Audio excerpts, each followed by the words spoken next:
Benvenuti al Killiani. Oggi vi portiamo un'interessante analisi. Vampiri o lupi mannari?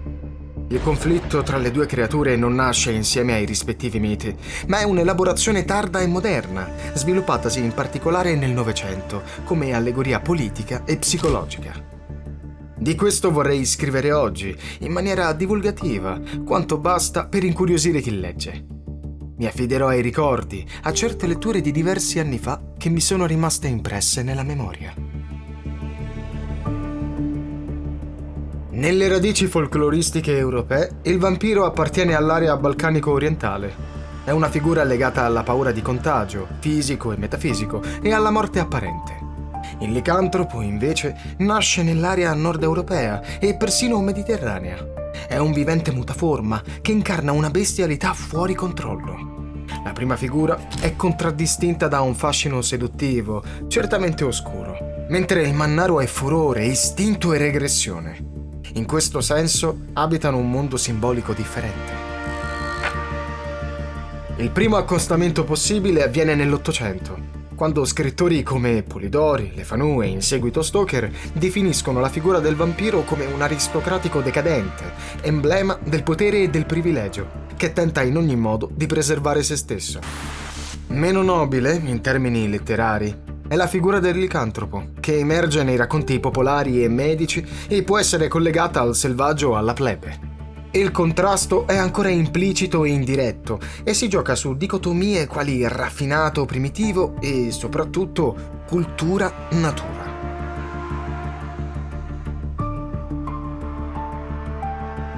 La vera contrapposizione scaturisce nel cinema e nella letteratura pulp del Novecento. La Universal Pictures crea due franchise paralleli con Dracula 1931 e The Wolfman 1941. Nel 1943, con Frankenstein meets The Wolfman, si inaugura invece la moda dei crossover e iniziano le prime concrete interazioni mostruose.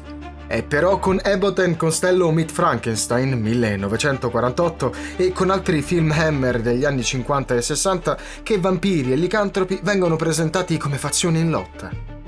Oggi la contrapposizione è standardizzata nell'immaginario popolare, con pellicole come Underworld e Van Helsing, che sembrano dare quasi per scontata l'inimicizia. Ma non tutto si esaurisce nel cinema. Alla fine della Seconda Guerra Mondiale, e subito dopo, era avvenuta una politicizzazione di queste creature. Il vampiro era associato al potere occulto che succhia la vita degli individui. È la metafora del controllo burocratico o del capitalismo. Un potere freddo e cerebrale. In chiave marxista, il vampiro è la borghesia che si nutre del lavoro altrui. Il licantropo, invece, è l'uomo che obbedisce alle regole della forza bruta e del branco.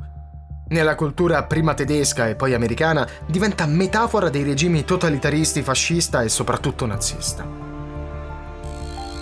Tale dialettica porrebbe il vampiro come immagine del potere collettivista e burocratico, sovietismo, tecnocrazia, in una nuova forma di elitarismo non nobile, mentre il lupo mannaro rappresenterebbe l'incarnazione dell'istinto nazionalista e razziale. È la tensione tra civiltà decadente e istinto primordiale che anima i racconti di Robert Howard e in chiave più filosofica certi scritti di Cioran e Junger. Torno però sul discorso della SGM, perché è qui, a mio avviso, che è racchiuso il nocciolo del discorso. Negli ultimi mesi di guerra, il termine werewolf, lupo mannaro, venne usato ufficialmente dalla propaganda nazista. Nel 1944 Himmler istituì tale organizzazione paramilitare, composta da giovani e miliziani addestrati alla guerriglia e al sabotaggio dietro le linee alleate. Il nome aveva un doppio valore, dal momento che evocava la ferocia animalesca e la fedeltà tribale al Volk, ma anche il tema metaforico della sopravvivenza nella notte, della preservazione del sangue puro nonostante la disfatta.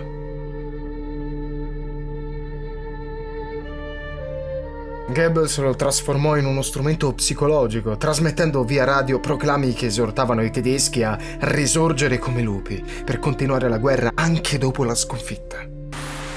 Dall'altro lato, la propaganda sovietica e jugoslava, e in parte anche polacca e ceca, dipinse i nazisti come vampiri del popolo, una metafora che attingeva al vampir delle leggende slave, spesso identificabile con il signore, l'usuraio o l'invasore straniero. Negli anni successivi, storici e critici, tra i quali Jeffrey Andrew Weinstock, Paul Barber e in Italia Franco Pezzini, hanno notato che questa polarità del vampiro a est e del licantropo a ovest rappresenta in modo quasi archetipico la dialettica della guerra. Tuttavia, alla luce di quanto ho riportato, è evidente che i confini delle reciproche attribuzioni siano alquanto labili e ben poco schematizzabili. Alla fine dei conti, questi nazisti erano mannari o succhiasangue? È chiaro che la guerra tra vampiri e licantropi sia una proiezione mitica della guerra ideologica tra due totalitarismi opposti ma speculari, e proprio in questa specularità risultano più comprensibili le attribuzioni. Dopo la guerra, questa simbologia venne assorbita nella cultura popolare occidentale, come emerge per esempio nei film della Hammer che ho citato, in una continua ricalibrazione delle funzioni.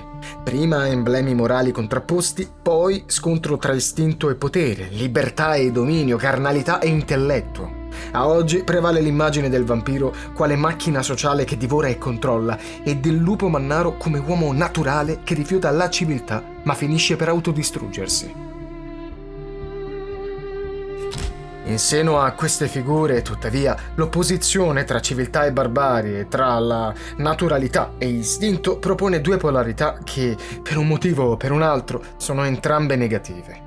La loro mostruosità è sistemica e rappresenta l'estremizzazione di due visioni del mondo ormai fuori dal tempo. Il conflitto odierno si è inoltre psicologizzato, perdendo la sua natura politica. Escludendo la parentesi fornita da Twilight, il vampiro rimane come modello di una sterile immortalità, di un'introspezione asfittica, laddove il mannaro è desiderio e vitalità, l'espressione di un istinto liberatorio visto ormai in chiave tendenzialmente positiva.